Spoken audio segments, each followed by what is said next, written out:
Humanin is fascinating because it was discovered through a question every dementia researcher cares about. Why do some neurons survive when others fail? Humanin is a mitochondrial-derived peptide connected to cellular survival and neuroprotection research. And the name tells you why people pay attention. Humanin was identified in the context of Alzheimer's-related neurotoxicity research, and it has been studied around amyloid stress, mitochondrial dysfunction, apoptosis, inflammation, and neuronal survival.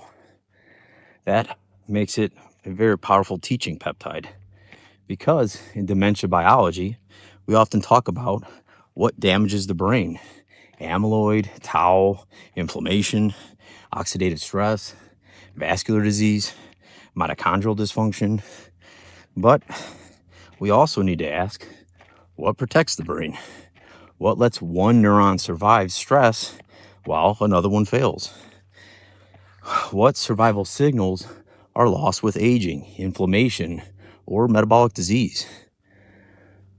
Some reviews describe Humanin as related mitochondrial-derived peptides as regulators of mitochondrial signaling, metabolism, and cellular protection. With Humanin research involving pathways such as J&K, the STAT3 pathway, mitochondrial-dependent apoptosis, and neuroinflammatory models. Through the Praxis lens, Humanin is not a dementia cure. It is a survival signal conversation. The loop may look like this. Amyloid or cellular stress increases. Mitochondria becomes dysfunctional. Oxidative stress then rises. Apoptosis pathways activate. Neurons lose resilience. Synapses fails.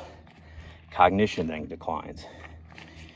Humanin teaches that early cognitive decline is not only about removing damage.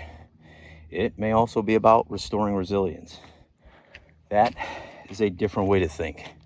Not just how do we eliminate amyloid, but how do we strengthen the cell's ability to survive stress, maintain energy, and preserve communication? That doesn't replace diagnosis. It doesn't replace neurology. It doesn't replace evidence-based treatment, but it opens the Praxis lens. Pattern, signal, system. What damage pattern is present? What survival signal is failing? What system is no longer resilient enough to compensate? That is where peptide medicine becomes more than hype.